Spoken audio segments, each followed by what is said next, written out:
two different views. Yeah. I'm going to sit back further so my head doesn't look so big. Move the camera. We'll see what happens. See, my head's not as big though.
Yeah, guys, we were measuring whose head was bigger tonight.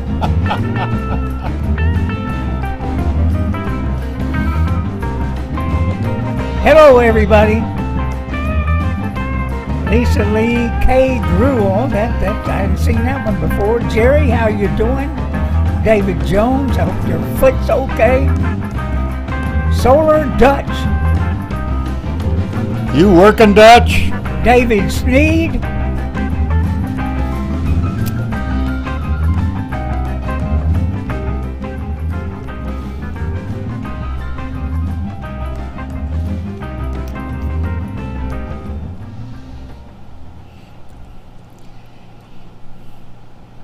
You know, OG, it always seems like they have a good time there on the chat line.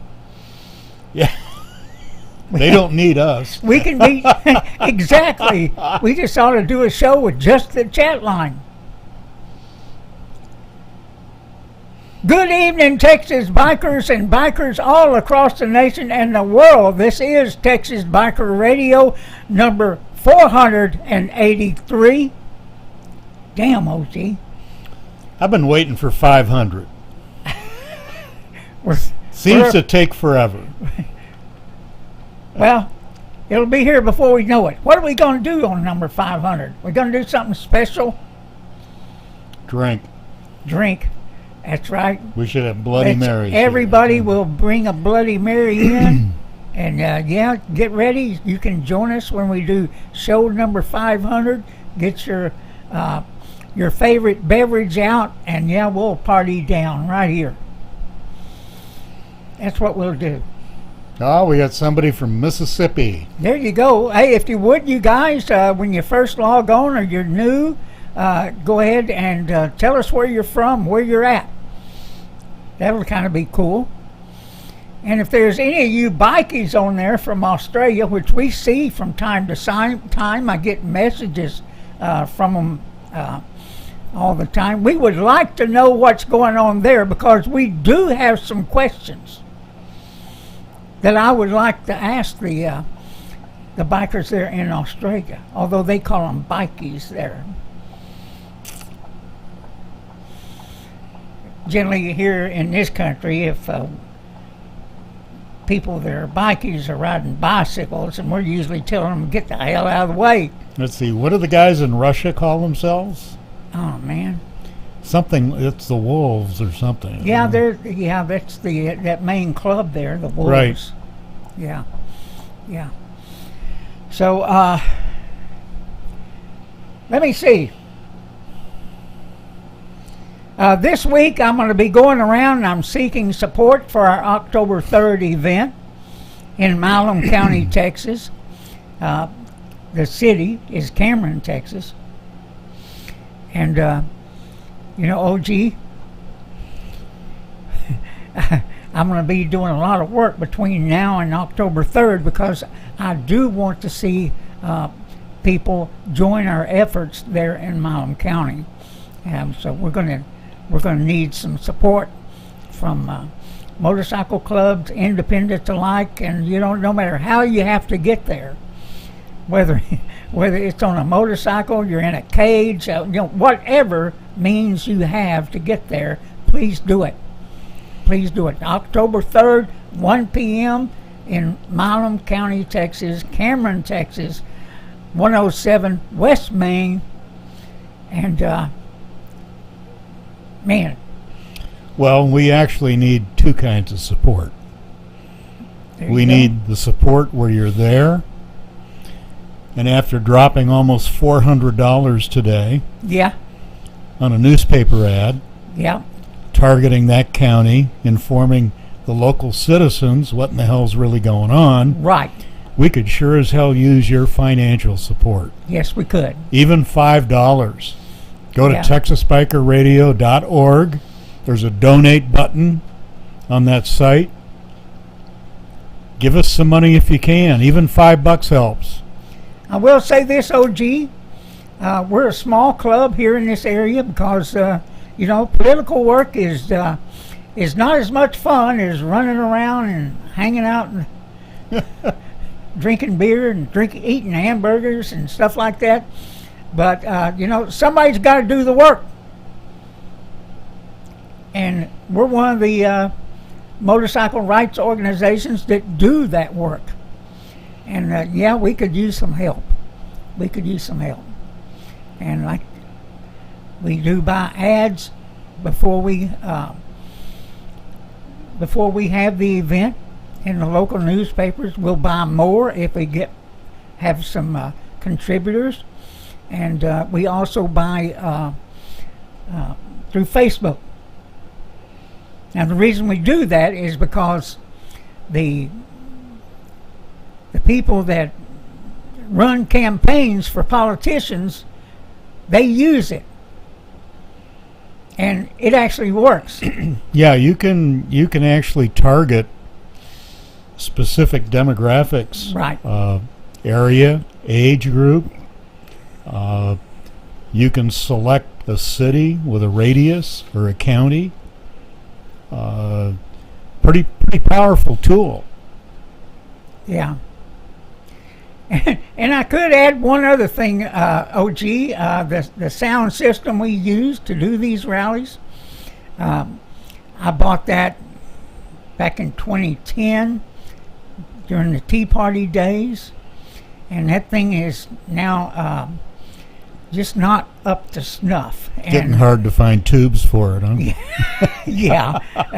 It's not up to snuff, and we could use some help in replacing that and updating our ability to hold these rallies, because you never know who's going to be next.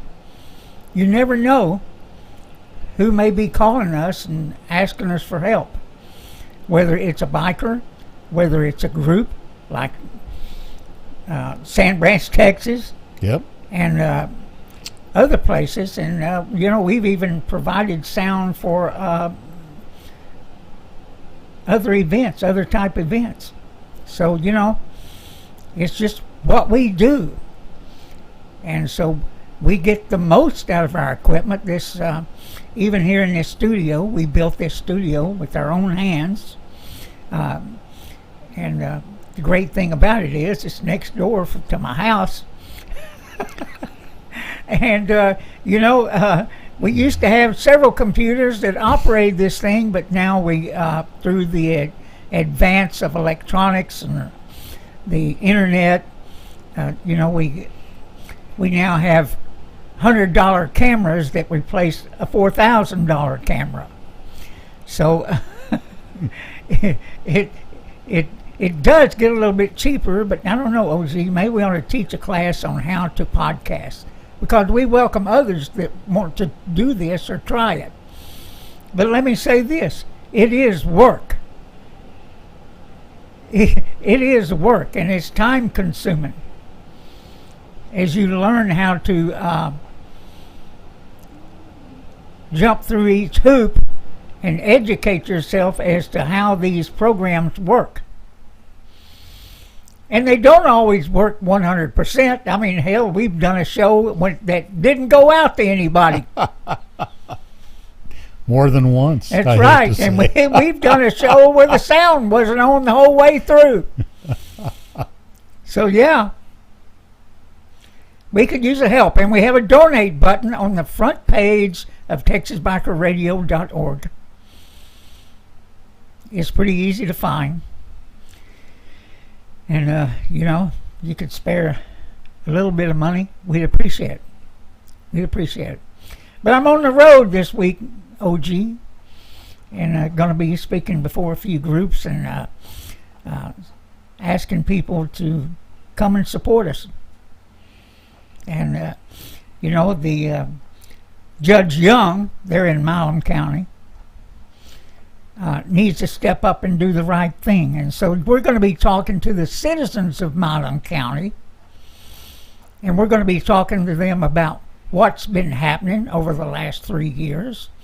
And we're going to be talking about, their part, because they do play a part in all of this. Jury nullification is one way, and the other way is to put pressure on that judge. And I'll be talking about that on that day. And, if you're in the area, you're not going to miss it. We're going to bring it, OG. We always do. We're going to bring it. And we don't forget.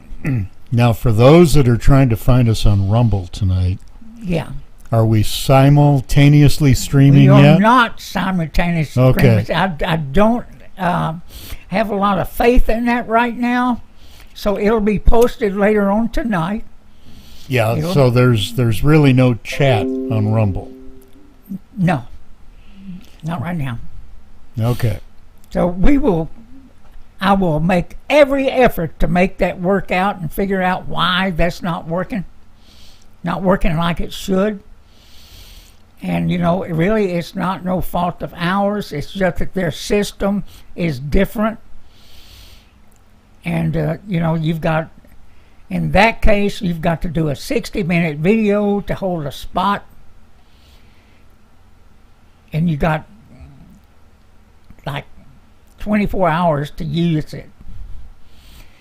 And it's just different. Yeah. Really, the thing to know and to understand is right now we're live on YouTube.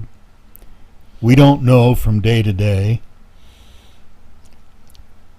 if or when they're going to boot us off. Yeah, we may get thrown off tonight because we're going to mention some things here. So we have set up a channel on Rumble, and at this point we're uploading this recorded live show on Rumble.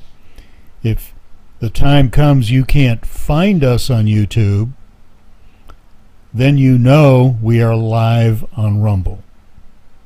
Right. Now, again, to set up chat on Rumble, you need to go to Rumble. You need to set up an account that's for free. All you do is enter some minimal information. They don't even ask for a credit card.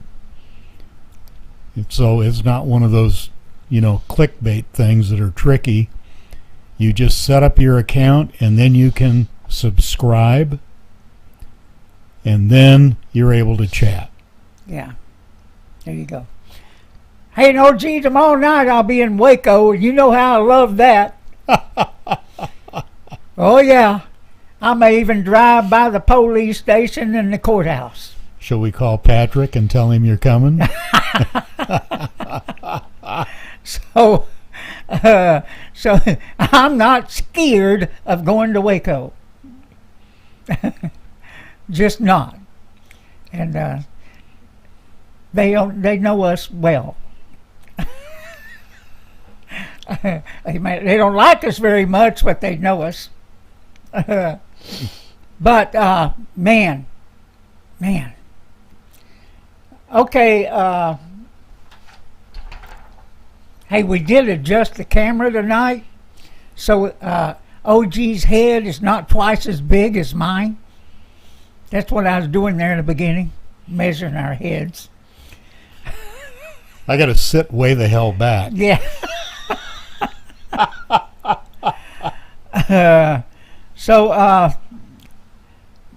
Man, I'm going to leave Milam County right where it's at, just what we've said, because I've got some things I want to bring up at the rally, the Ride for Justice. I got some things I want to bring up there, and I want it to be new. So be there if you can, everybody. It's going to be fun. We always have a good time. Man.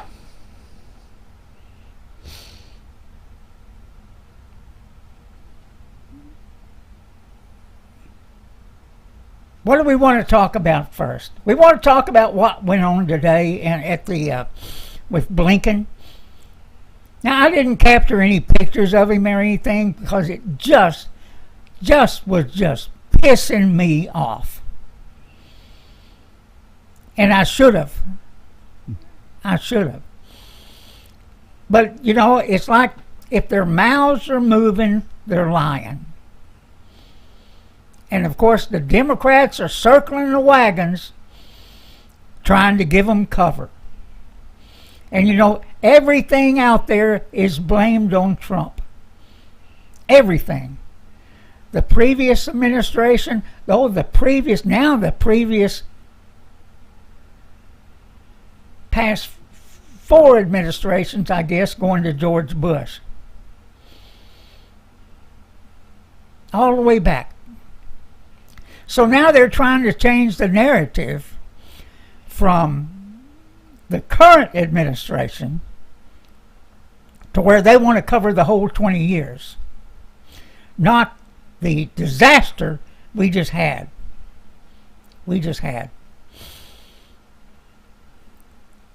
Now,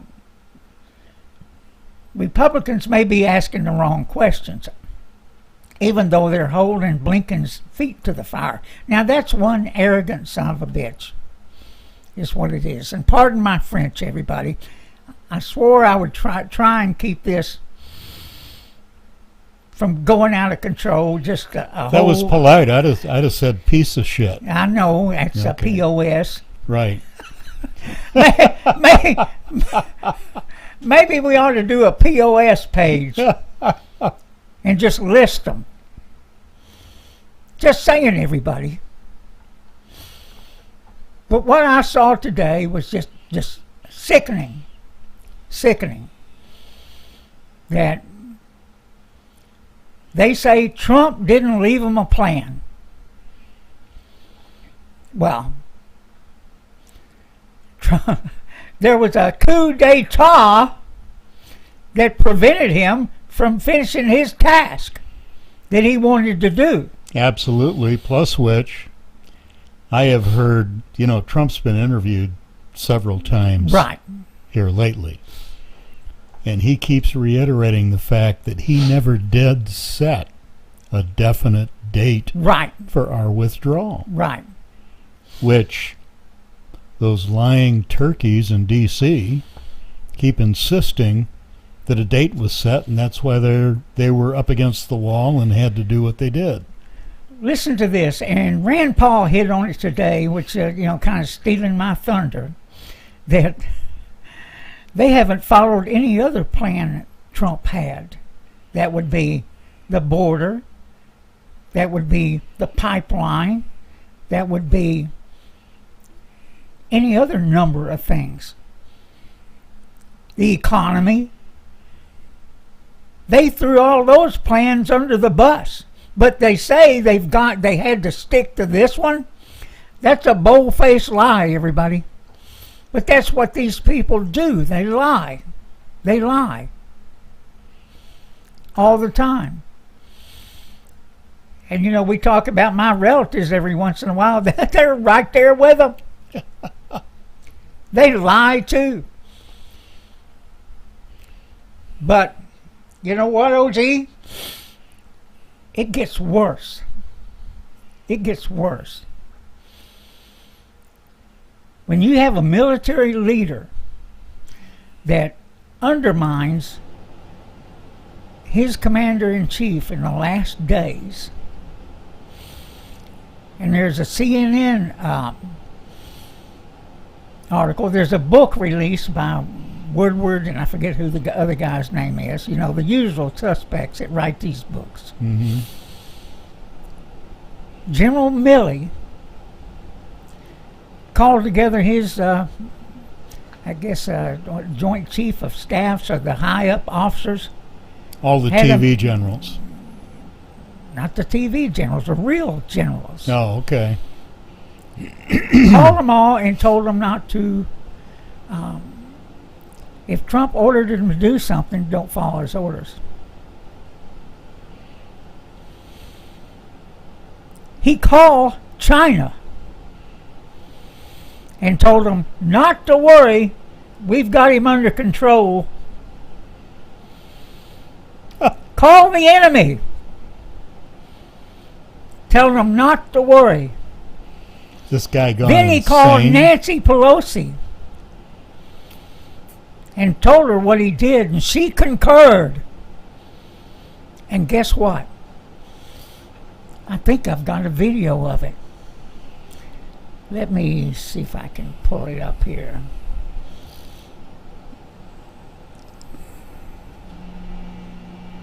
Let me see.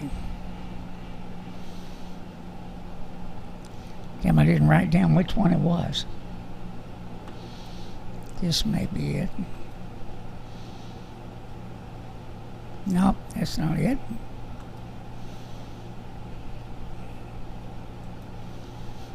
That's probably it. Let me see if I can make it come up. Yeah, Woodward and Costa book. And let me switch this around here. Yeah, here they are. Let me see if I can make this work. Probably be a commercial. When the world is your workforce, Yeah. Let's get through that, guys. you don't think smaller.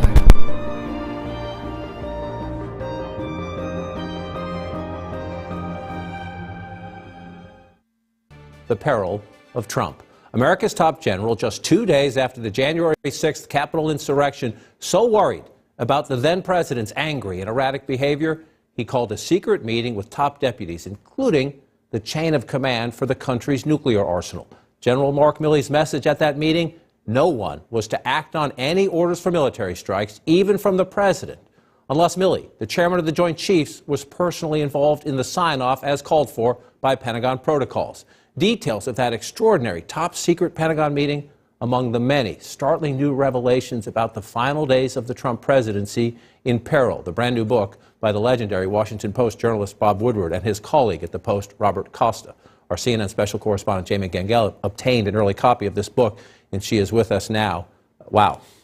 John, Woodward and Costa, as you say, report that General Mark Milley took top secret action to limit President Trump's ability to make a military strike or to use nuclear weapons. Let me just set the stage from the book.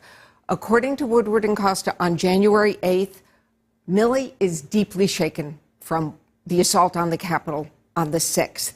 He believes Trump, to your point, is unstable, unpredictable, and Woodward and Costa write, Milley believes that Trump is in serious mental decline. He also has been talking back channel to the Chinese. He is aware from intelligence that the Chinese are on edge because of January 6th and because of Trump's behavior. So he's trying to reassure them behind the scenes. And Milley tells his senior staff, quote, you never know what a president's trigger point is. Against this backdrop, same day, January 8th, Milley gets a call from Speaker of the House, Nancy Pelosi. We've heard about this call, but Woodward and Costa got an exclusive transcript of the call. Pelosi has the same concerns that Milley does. The phone call is dramatic, it is blunt, and Pelosi wants Milley to reassure her that the nuclear weapons are safe. And this is the exchange. Pelosi, who knows what he might do? He's crazy. You know he's crazy. He's been crazy for a long time. So don't say you don't know what his state of mind is. He's crazy, and what he did yesterday, meaning actually 2 days ago, January 6th, is further evidence of his craziness. General Milley says, Madam Speaker, I agree with you on everything. Milley reassures Pelosi on the call, but when he gets off, he thinks to himself, she's right, and he decides to take this extraordinary action. So he has this call with the speaker in Right. which she is agitated and essentially reinforces his concerns. Correct. He's seeing this intelligence and actually having a back channel. That's extraordinary. Back channel with his counterpart in China saying, calm down, everything will be okay. And he decides to call this extraordinary meeting. Take us inside. Right. And by the way, according to Woodward and Costa, Milley never tells the president about these back channel calls. So he calls an extraordinary meeting of the National Military Command Center, the Pentagon War Room. He brings the generals in and the officials, according to Woodward and Costa. Just remember, he is not technically in the chain of command. He is an advisor to the president. And he tells the generals and the officials who run the war room, no matter who calls you, you got to let me know. Here's what he says, quote, if you get calls, no matter who they're from, there's a process here, there's a procedure. No matter what you're told, you do the procedure, you do the process, and I'm part of the process. Look, Milley may be criticized by some for overstepping his authority, but according to Woodward and Costa, he felt that he couldn't trust Trump and that we were in such a dangerous time of risk that he had to take all necessary precautions. He actually had an expression for it. He called it the absolute darkest moment of theoretical possibility, what Trump might do. When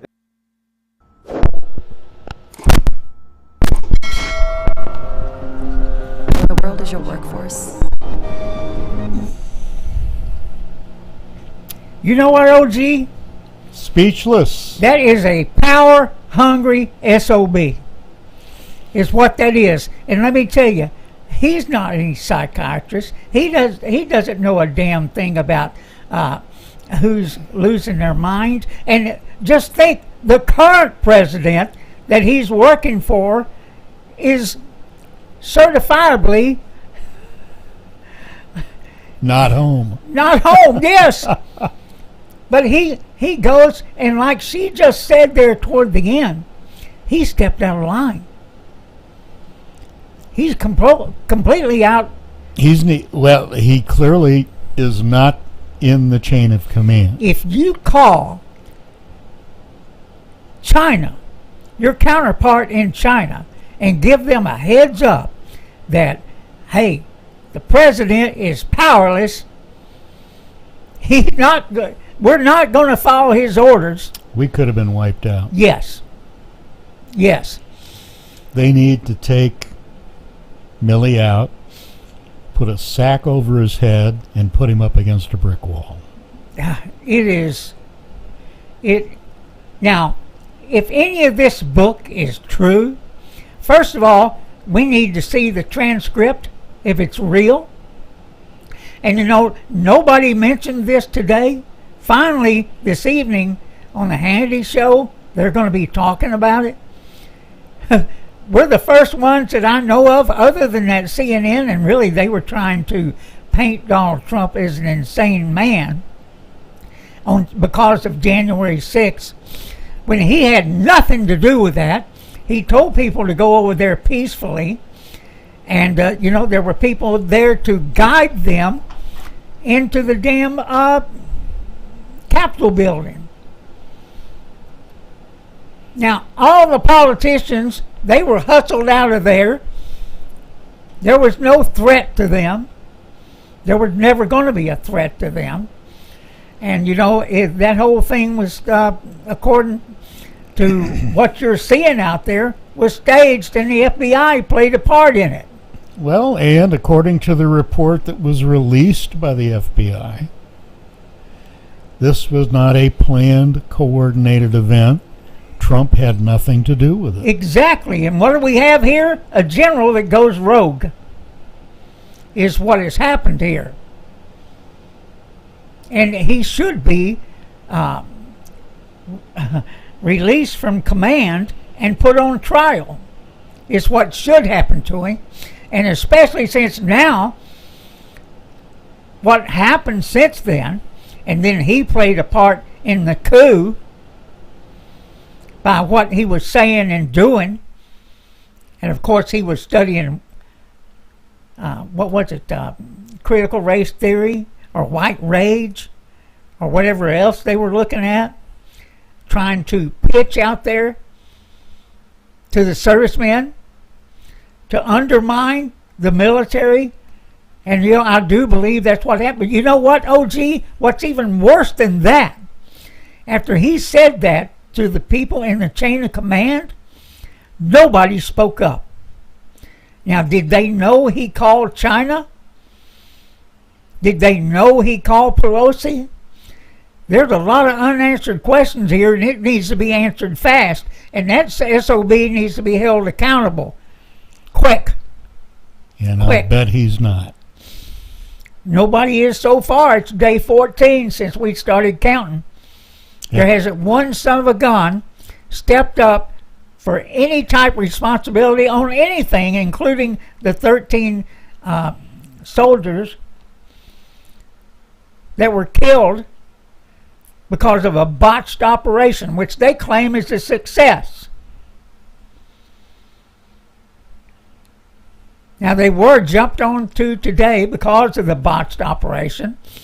They were jumped onto because of the 80-something billion dollars worth of hardware that's left behind, that they say, that they claim, hey, that's going to be inoperational because they're not going to be able to do maintenance on it.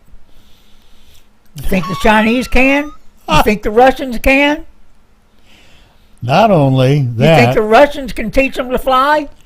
I heard, or I saw a news article talking about China taking over that military That's exactly right. airfield that we abandoned.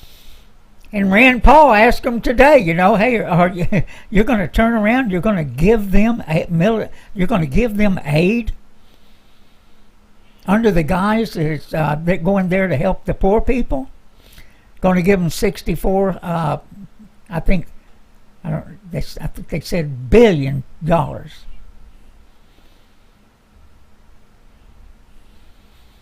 When we got all this crap going on here at home, they're going to give the enemy that they now think is our friends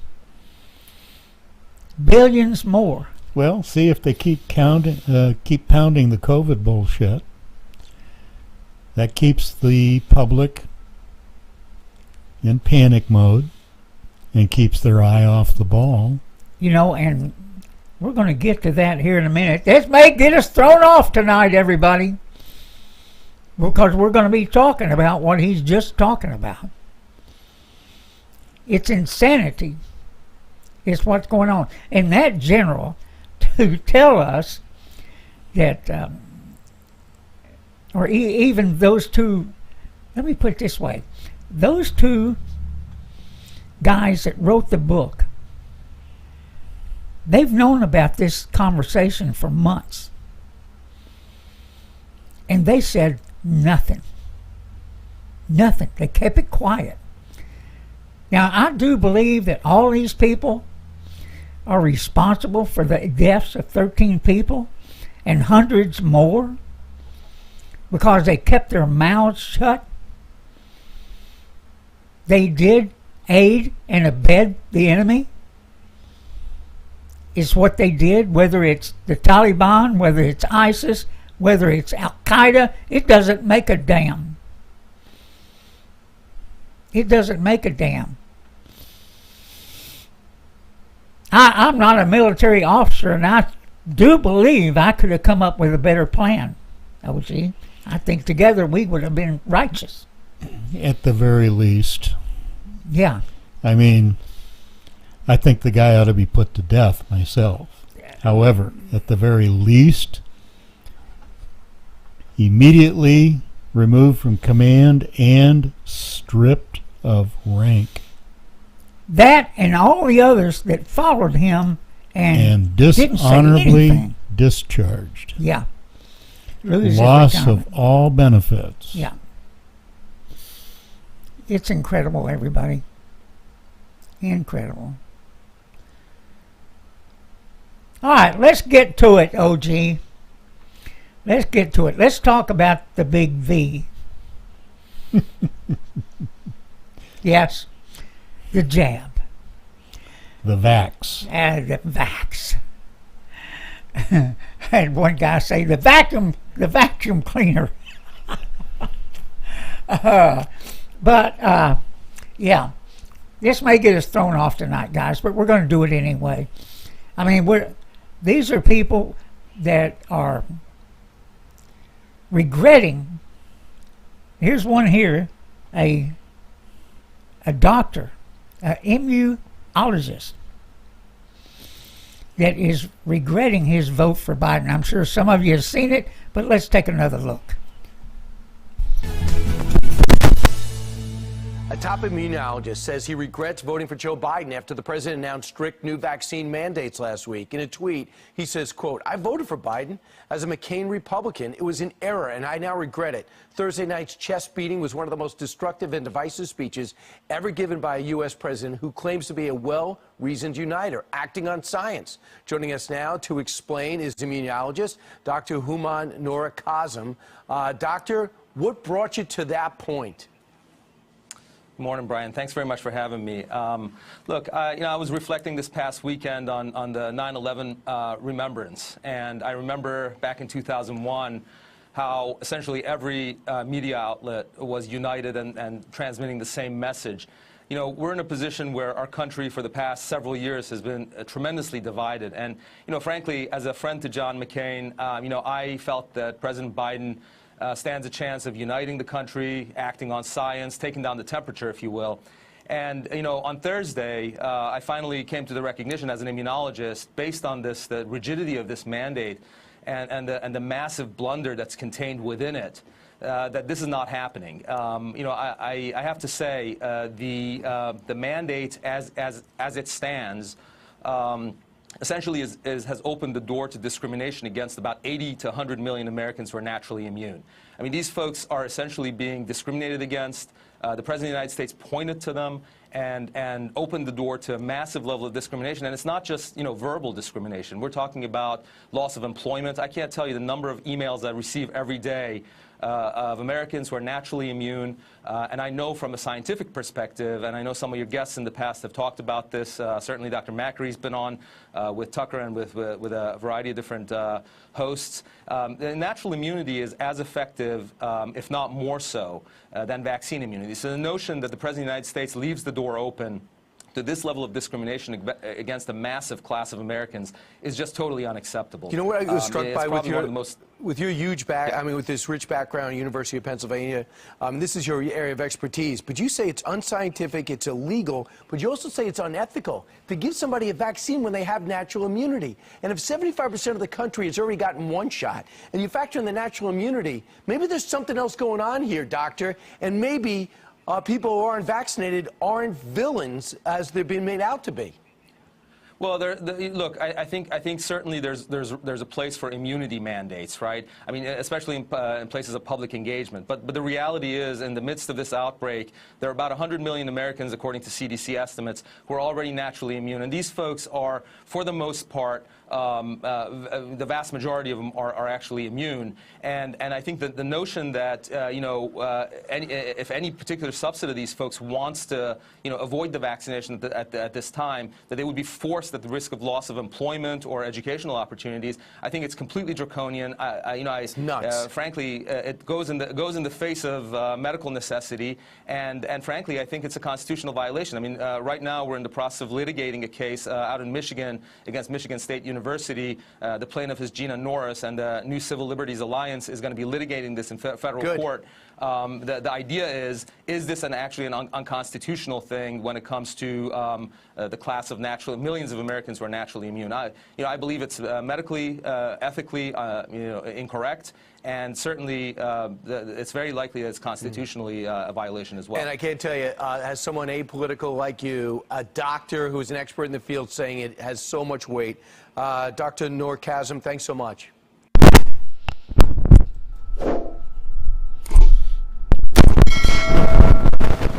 There you go, you're on.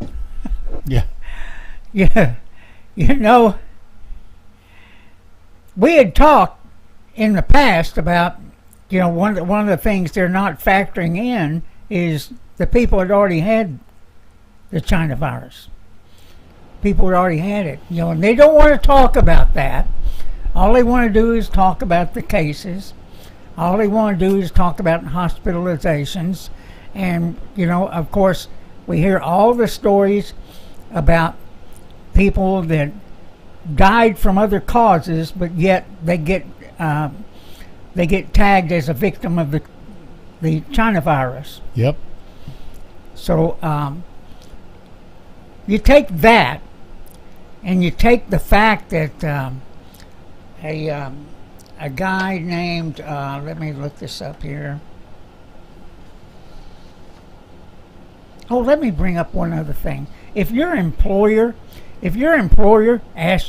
mandates you get the jab, if they mandate it, you need to ask them if 5 or 10 years from now you come down with cancer, you come down with some other horrible problem, and you have people out there that are saying, hey, it's caused by the virus. Is your company going to take care of you? And you need to get that in writing. Ask them. If I have some horrible after effect from this thing, are you going to take care of me? Since you're forcing me to take this medicine. Interesting question. Ask them. It doesn't cost anything, doesn't hurt. And say, can you give me that in writing, please? And Probably scare the hell out of them. I would suggest to any unions out there, you use it. You use it. That's what I suggest to you. Use it. It's crazy. I mean, the China virus thing, the vaccine, this is another thing that's gone horribly, horribly wrong because of the Biden administration.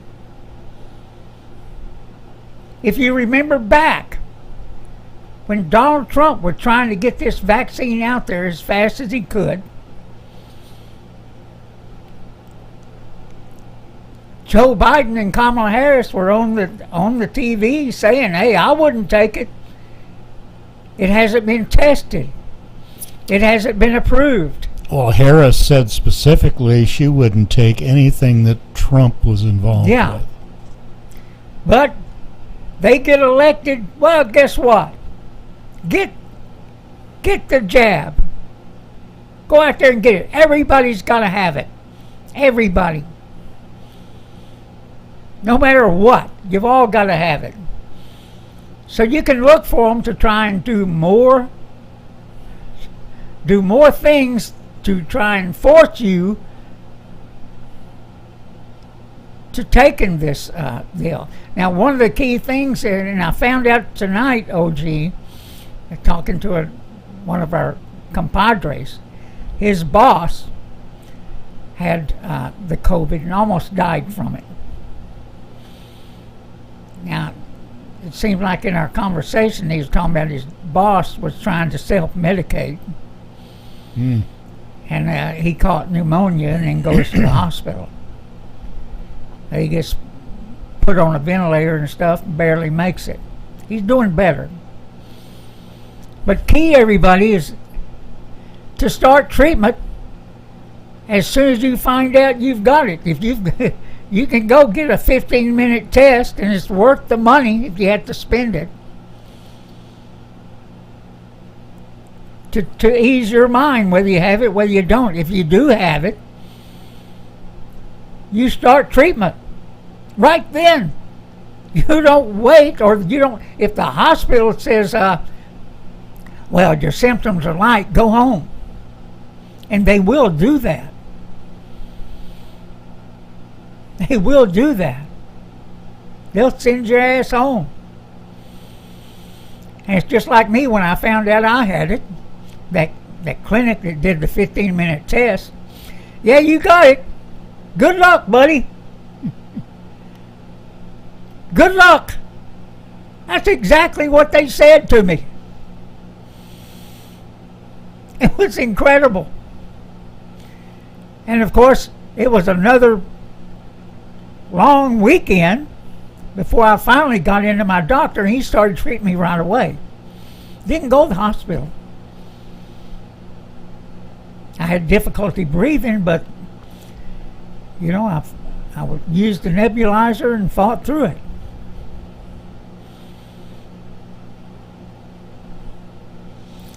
So now, I guess I've got the antibodies, and we're everywhere. OG's had the jab. He ought to be good to go. But because of the mixed messages, you don't know how long it's good for. That's Is that right? Is that right? Absolutely. I mean, the first thing, and now they've come up with the fact that, well, maybe they've got dose 1 and dose 2 too close together. Yeah. Maybe they should be 6 months apart. You know, you get so sick of hearing all the different stories every day. Every day. Every day. It's nonstop. That's all they talk about. And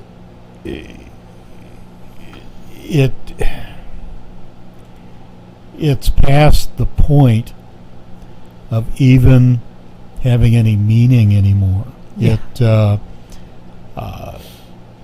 You know, I'll still say, you know, I have yet to see bodies stacked in the street. They talk about all these cases everywhere that are going on, but then again, they're disclosing more and more that multiple cases that were diagnosed as COVID were never COVID related to begin with. So, you know, it's become a bit of a witch hunt, I think. Yeah. You know, OG, and now we've got these hospital administrators. They're out there telling their people, hey, we've got to get the word out there. We've got to scare the hell out of everybody. Well, they're trying to gin up and scare the hell out of everybody. Think about this. These pharmaceutical companies have a ton of money invested in research and manufacture of the vaccine. Who's to say, you know, once again, follow the money. Yeah. That shit isn't free. Somebody's paying for it right now. It's the federal government, which, you know, don't fool yourself. It's not entirely the federal government. If the federal government's paying for it, you and I are paying for it. Yeah. Yeah, it's not the government. So it's us. You can bet the pharmacies or the pharmaceutical companies are behind the big push to keep the big scare going too. Yeah. Because they damn sure want everyone to get vaccinated because they produce more and more. And then they're going to start pushing the booster shots. You know, and of course they're pushing the mask also. And we've shown you on this program, this podcast, that the masks do not work, especially them damn blue things that China's selling to us, Yeah. that everybody's wearing. And, you know, people and kids are not wearing these things correctly. Half the time they have them down below their chin or below their nose. They're not wearing these things right. They're not fitting right, and they're wearing them day after day after day, the same mask. Well, you know, I was in a gas station yesterday, and I'm standing there gassing my car up, and I'm looking, and here's this gal with a little girl holding her hand, dragging her around the outside in the gas station. The mother doesn't have a mask on, but the little kid's got one. She's just dragging her all over the place, and this poor little kid's got this mask. You know, and Jerry brings up a good point. When's the last time you heard anything about the flu? Now, you know, flu season's just around the corner. It disappeared. And normally, they're all talking about, you know, don't forget to get your flu shot. Oh, yeah, I guarantee you my doctor will be asking me soon. Well, you know, you're sure as hell not hearing anything about it publicly. Yeah. And you're not hearing about this year's strain. You're not hearing a damn thing about the flu. Yeah.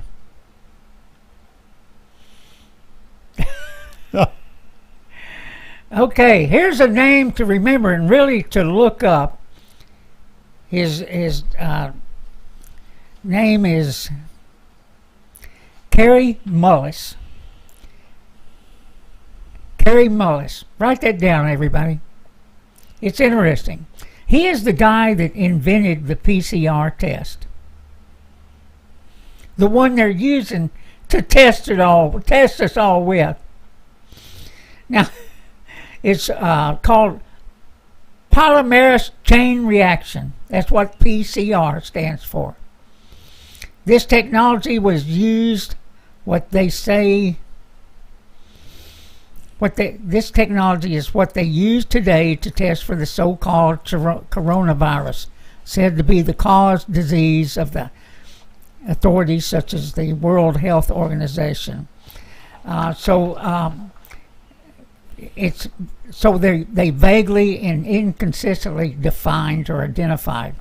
According to Mullis himself, PCR cannot be totally and should never be used as a tool in the diagnosis of infectious diseases.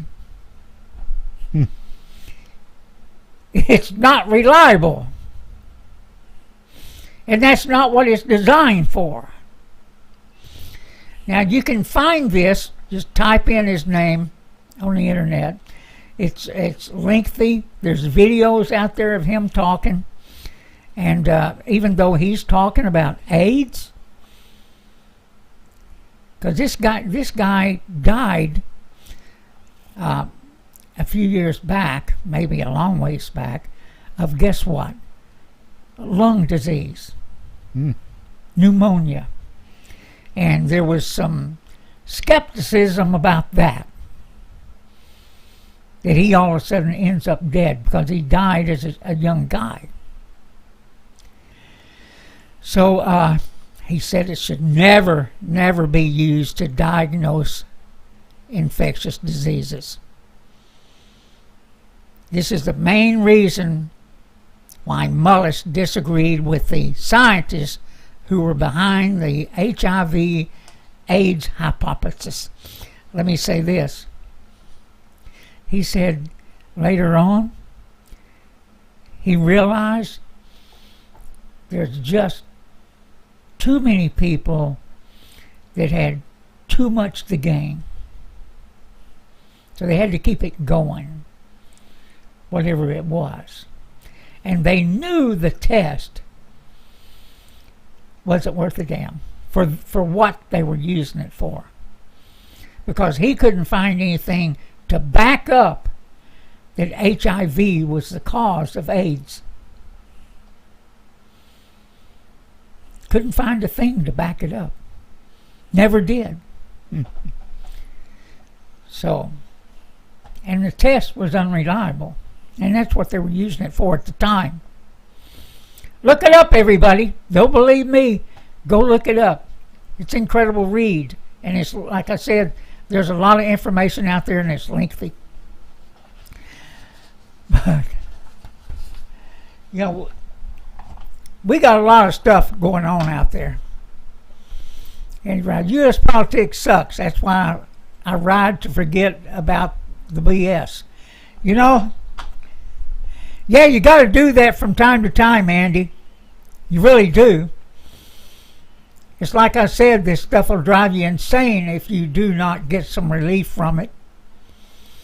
And especially when you see the country keep slipping into the abyss of socialism. So yeah. And then again, that's one reason our club's not very big, is because we do politics. This is what we do. I mean, we're gonna do our thing for the community, and bikers and civilians that have their constitutional rights violated,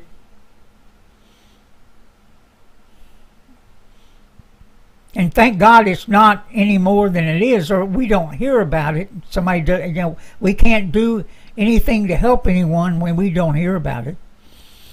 It's like someone will tell us about being profiled and then not send us the information on it. And let me tell you, that happens all the time. All the time. I'll hear a horror story about being profiled and how the cops treated them or whatever else. And I tell them, I say, hey, did you get a video of it? Well, no.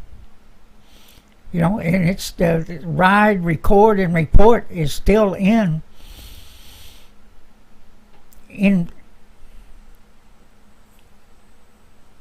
don't want to say enforced. It's something that we still need to do. And it's something you should do, whether you're on a bike or not. When you engage a law enforcement officer that's going to treat you unfairly, you need to record it. You need to record it. You can't depend on him having his body cam on. Because let me tell you, we've seen plenty of times where they turn them off. Matter of fact is, when a black lady was killed here in Fort Worth, that's exactly what they did. When they colluded with each other to put their story together, they turned their body cameras off. Is what they did. It was incredible. But hey, I got another deal here to play. Let's do this. I don't even know what's on it anymore. It's been so long. But let's look at this, OG. Here we go, everybody.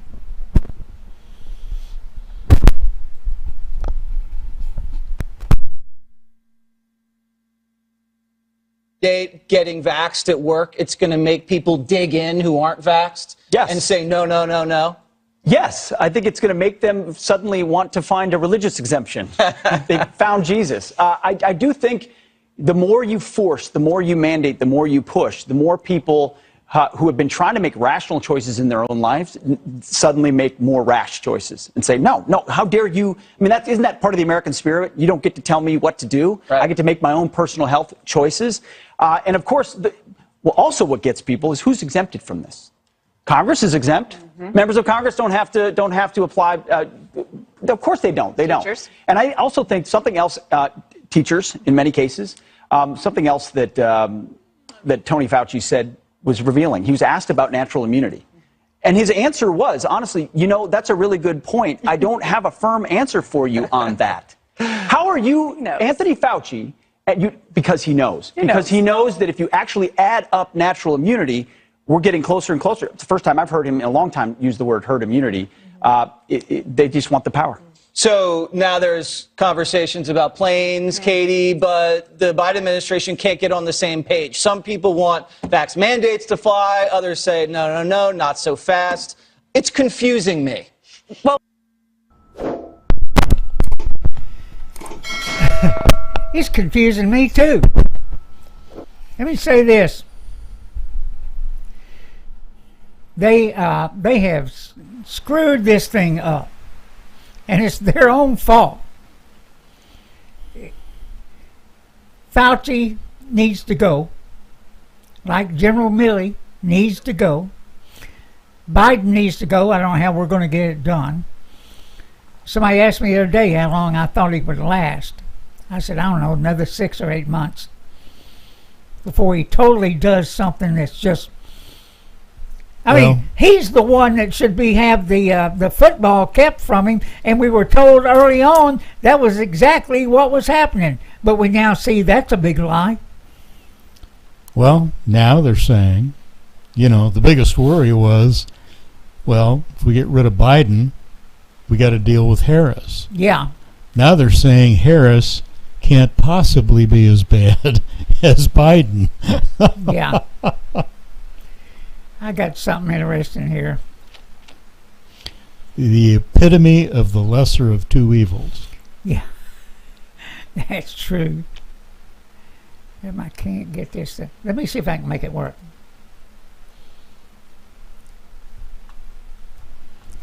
Well, I can't get it to scroll down for some reason.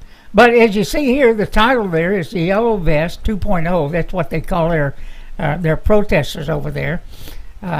European Union faces widespread unrest as green policies see energy costs soar. And I wish you could see the people there. It didn't work. But the green policies, and Europe runs ahead of us on all this lunacy. They're running ahead of us and having this stuff forced on them and causing an effect with the price of fuel and the economies. And let me tell you one thing right now, OG. In Alaska, the Biden administration and the EPA, they're canceling everything that Trump had done to help Alaska. Mm-hmm. And now they're facing an economic calamity in Alaska because of what they're doing to the oil industry and the mining industry. And so they're coming after us, baby. They're coming after us. They're coming after every oil-producing state. Alaska, Texas, Louisiana, Oklahoma. The list runs on and on of the states that produce oil and gas. Philadelphia. Yeah. They're coming after us. They're going to make it where you can't not afford to drive a gas-powered vehicle. They're going to try and force you into an electric vehicle, which we're not ready for. We're not ready for. And so, a combustion engine is still the best way to get around. And I think this may be, let me look here real quick. No, that's the Ford. I got stuff here, I don't know what. You don't think smaller. I think I did that one, didn't I? Yeah, I did. Okay. I'm sorry, everybody. I messed up. Sometimes they work and sometimes they don't. I'll get better at it. But you know what? Everybody says, man, what are we to do? What are we to do? Right now, as far as I see it, the only thing we can do is make sure the 2022 elections are as fair as we can make them. We better put the heat on these legislators. We better put the heat on Republican politicians not to pass any of these other bills that the Democrats are wanting to do, especially the ones that are detrimental to this country. Well, let's see what happens with the recall election in California. You know what? That's going on today. And that's what I was fixing to allude to next, was that. We'll see if California can gather up enough sanity to do the right thing, and let's throw that damn Newsom out of office. Throw him out. The Republicans are outnumbered 2-1 in California. But everybody has to be fed up, and now they're making that election about Trump. Mm-hmm. Over the past 2 weeks, Newsom hadn't talked about anything but Trump and trying to paint Larry Elder as a black Trump. And, of course, the shell, the potato head, goes there to campaign for him, fresh off a disaster, another disaster, which is Afghanistan, where he murdered 13 soldiers because of his actions. He and General Milley and others like him, including Blinken, who now they're all trying to cover their tracks, OG. They're all trying to circle the wagons and blame it all on Trump. It's insanity. In the media, let me tell you, just maybe we ought to have protests against the media and go down there and say, hey, you're responsible. You're responsible for this. But the next show we do, I'm going to dig up not only what General Milley did, but I'm going to bring up the federal workers that where they were all planning a coup d'etat.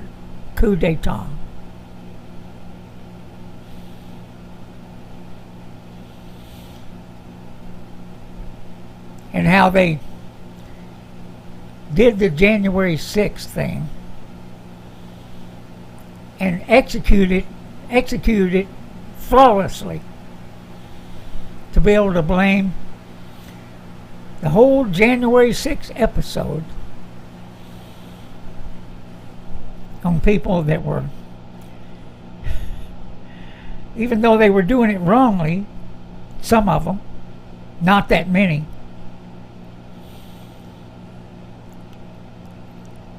doing what their Constitution allows them to do, which go to their elected representatives and seek redress. And we'll be doing that on October 3rd when we go down to Milam County. It's the same thing, where judges and prosecutors and politicians collude with each other to try and send the innocent to prison, or at the very least give them the ride. Got anything you want to close with, OG? No. I put him to sleep.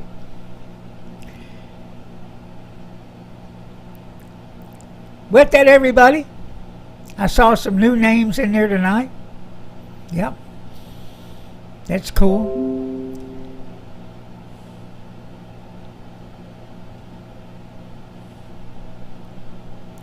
Well, I'm not going to say anything. We'll wait till that California thing is done. And we'll see how much cheating went on. And I'm sure there's some of that going on. But, Elder here at the last had the entire media and the left-wing zealots out there all working against him. We'll see what happens. Let's hope for the best. With that, everybody, good night. Good night. Ride safe. Bye-bye.